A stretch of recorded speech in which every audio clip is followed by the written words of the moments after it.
Hey everyone, just want to say thank you for being cool to the channel. These are the backed up back issues. They're just piling up on me. January, I'm almost done with the jam-uaries where I'm jamming out a song a day, and it's a lot. But I still want to go forward doing this stuff. So we're gonna move right into this now. Okay. So Malibu, number three, room number three, right? Um, I don't know what year that is, but it's Barry Windsor Smith. This is a Filthy 50 center, and I did read actually one of the runes. I think it was like number 0 or something, and I liked it. But yeah, dude, BWS, right? Can't beat this stuff. I mean, cool. It's a psychedelic cosmic freakout. So yeah, these are all going to be cheap comics. Uh, right now, these are the Filthy 50 centers. Kirby Genesis number 6. Look at that. So this is Dynamite published this. Alex Ross and Jack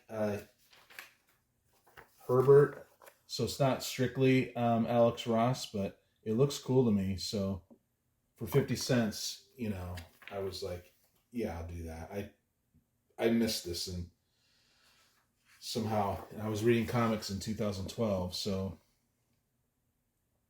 but the art looks really cool. So yeah, Kirby Genesis. Here's another one. It's got the Filthy 50 center stamp on it.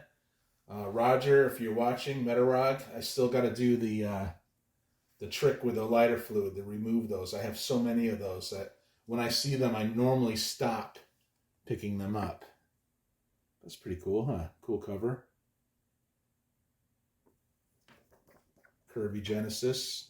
Did not read the originals. But that is, I like it. I don't buy a lot of Dynamite publishing, but this looks pretty cool.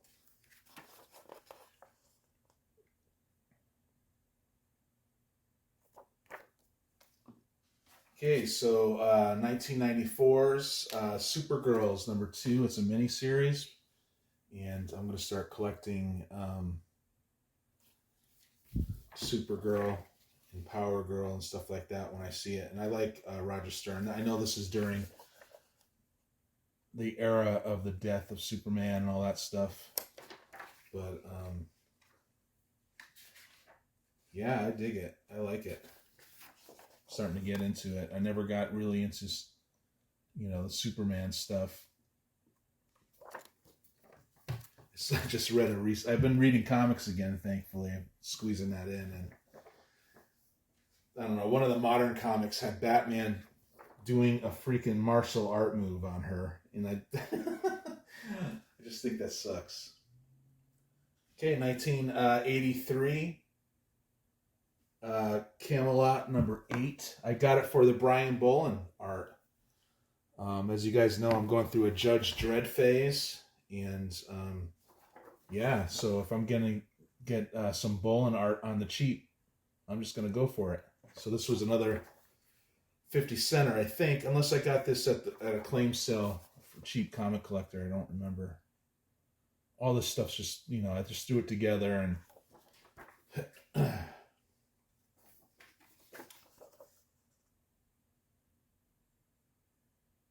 But yeah, loving that. Okay, I think this is 2005's JLA 114. I do collect this 90s. It's generally 90s Justice League series. It's got Garvey art. Kurt Busiek is the writer. I like Kurt Busiek. I like Ron Garvey. I don't know how awesome this is, but for 50 cents, oh yeah. I like the Ron Garvey art from like the 90s. There was some Captain America and stuff like that I really liked. Okay, here's 2003. This is JLA 83. Looks cool. Whoa. Okay, got this for $1. Yeah, it's one of those dollar reprints. So, but yeah, Strike Force Moratori #1. Yeah, I remember being crushed by this when I was reading it as a kid. Like, characters I liked actually died, and so I'm looking forward to reviewing it someday. Yeah.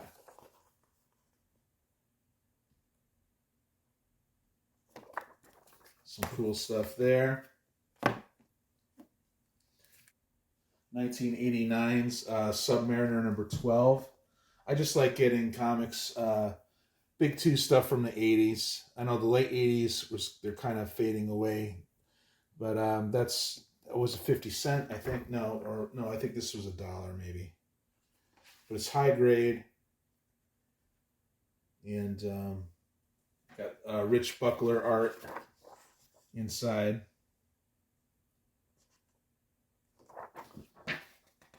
That Marvel used to do that. Hey, this is a mini series. Check it out. Now they've just released titles and they don't last that long. They reboot. For the money. This looks good.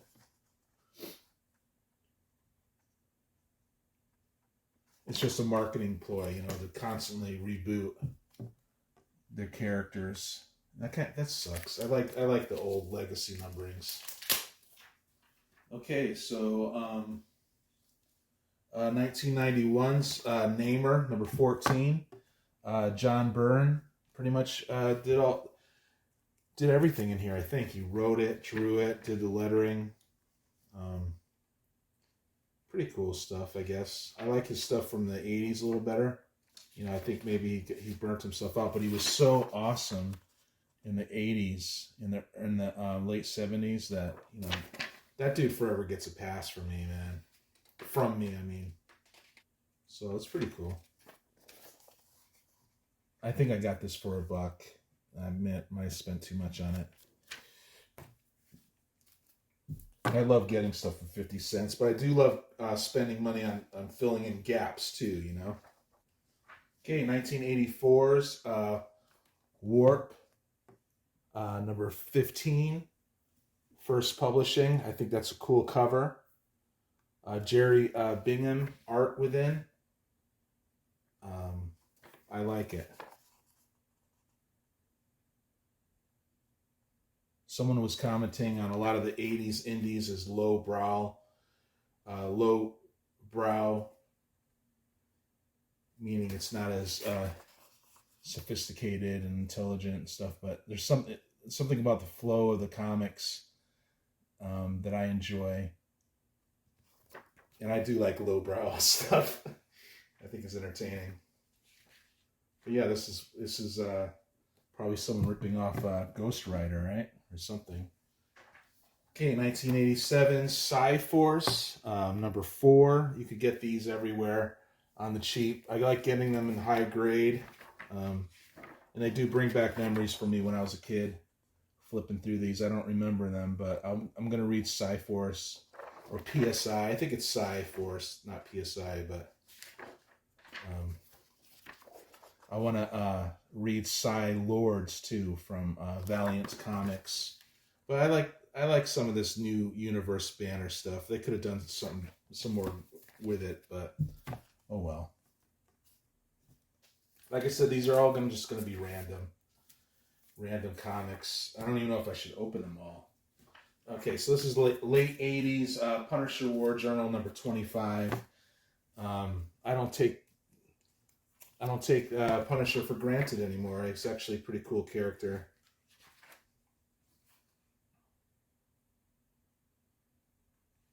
And the art seems okay.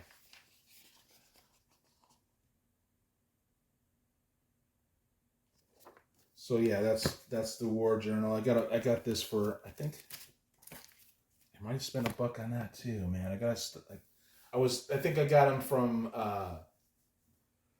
my comic shop. And I was just going nuts with my comic shop. I'm gonna slow down with them a little bit. Make sure what I get is worthy of $1. 1999's Uncanny X-Men, $3.70. Got that for 50 cents. Here's another Warp. Yeah, 1983 Warp. That's a cool cover.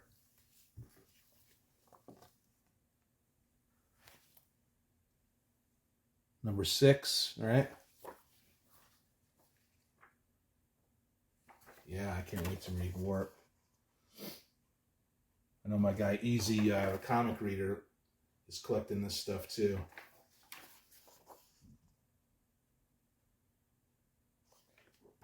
It's just cool.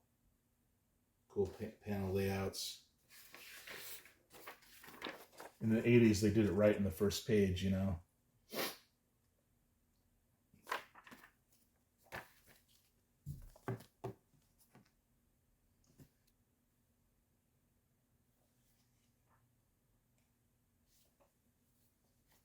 Here's number 7.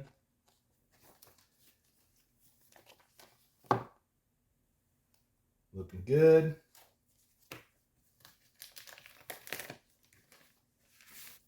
Here's number 8. I got these from the claim sale from Rob. Cheap comic collector. Check him out. He does it on his Saturdays. If he...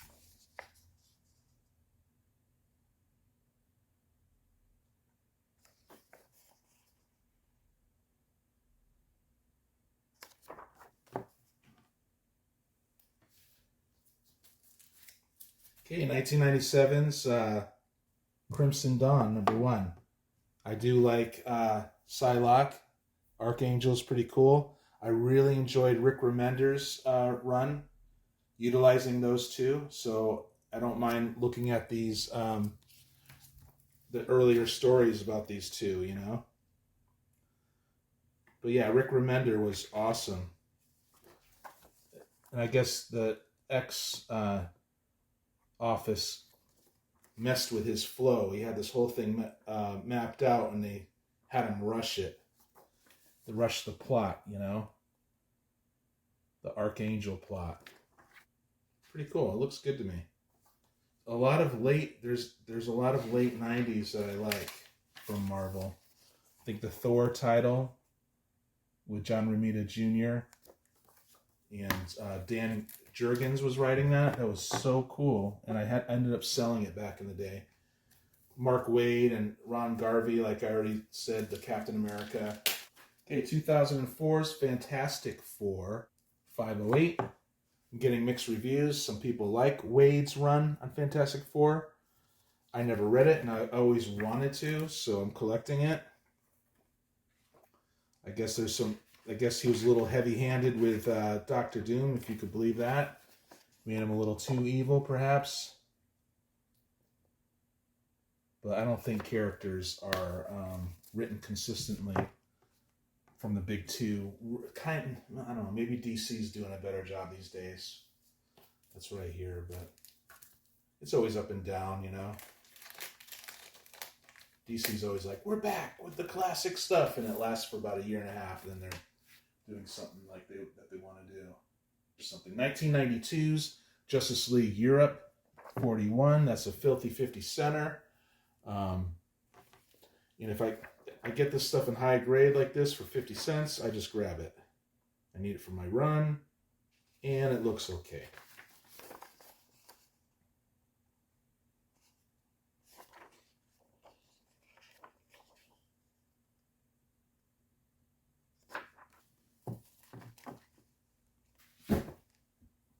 Okay, 1992's X-Force, number 8. I'm not a big Liefeld fan. I dropped out during that time. So, but this is actually Mike Mignola art. Well, I guess maybe he does the finishes. So that's kind of interesting to me. You guys all know about Mike Mignola. It's pronounced, I used to say Mignola, you know. But I guess that the proper pronunciation is Magnolia, Like you're supposed to hang out in your nose more when you say his last name. To be proper. But yeah. So this is number 8. And got this Countdown to Infinite Crisis, 80-page comic, originally for $1. That might be Alex Ross cover. I do plan on reading Infinite Crisis someday. It looks cool. Look at the homage Justice League. See? We'll do this. Pretty cool, right? I love when they homage stuff. The subtle stuff, like that. I didn't even mean to do that, you guys. I swear.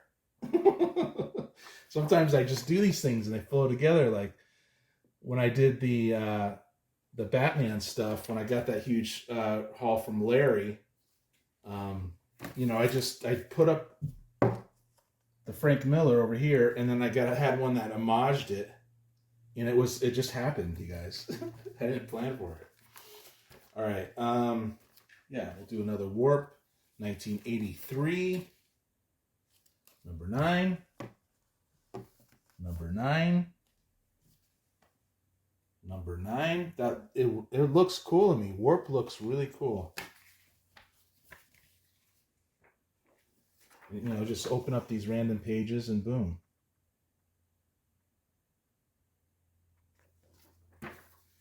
Me and my guy, Easy Comic Reader, we're going to be reading this stuff. It looks great.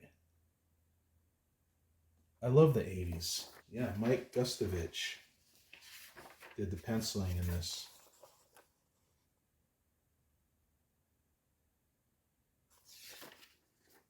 And all that hair. The big hair of the 80s, right? Mike Gustovich, you guys. Act like you know. A Wizard Berserk. Nice. Nice. I do rebag and board most of the stuff, so pretty cool, right? What do you guys think? Should I put it in CGC and say, hey, just take my money. It's okay that you guys crack it open, no problem. You guys set the standard, don't you? But you could open up the hard case anytime you want. We're okay with it. Fuck CGC. There, I said it.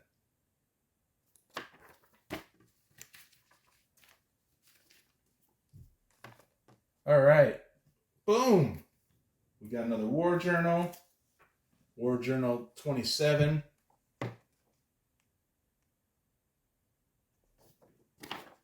No. Frank Castle ain't having it, dude. Man, I'm going to freaking read up Frank Castle, too. Bring back the Punisher, man.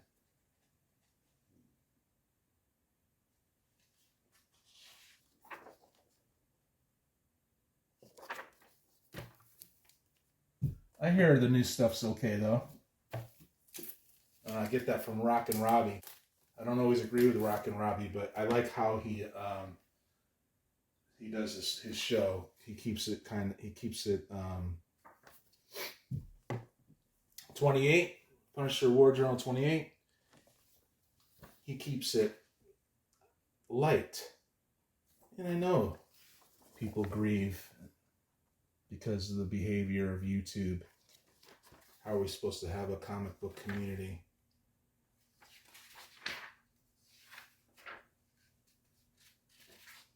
When the algorithms are biased, but so what? I don't even care about that.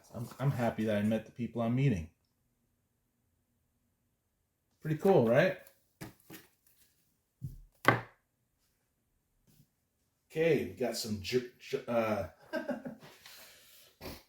1985's Judge Dredd 16.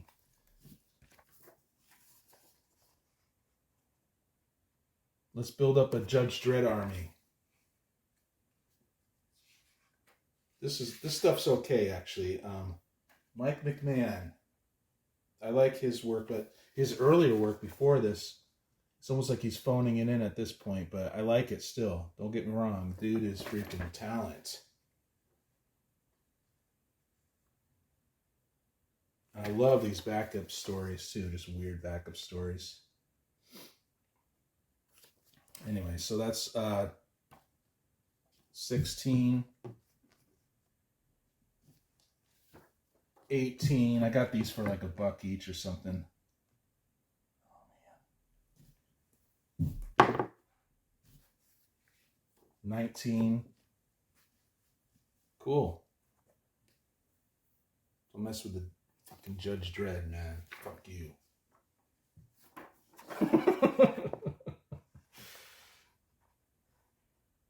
They're coming for you. The judges. I love it, man. I love this.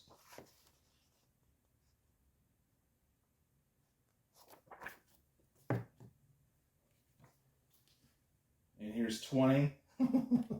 Apocalypse War. Of course. You gotta love they call it tongue in cheek, you know, but it's not really tongue. It's a different. It's close to being tongue in cheek. It just is awesome. Low brow or whatever, but it's not actually has intelligence in it. All right, and the last one I want to show is Howard the Duck 12. First cameo of the band Kiss. You got some Mean Gene Colan art in there. I got this on eBay because I live far away from local comic shops. So I'm ordering this stuff online, and so I have time to read it too. But I'll be hitting up the LCSs. Let's see if I could find the Kiss on here. First cameo ever of Kiss. This was not in that awesome haul from Larry. Anyway, it's in there. Whatever. All right, you guys. Thank you so much. Please check out the other channels in the description. They're great comic book channels that I love. And I'll catch you on the next one. Thanks for being cool. Thanks for being nice. Really appreciate it.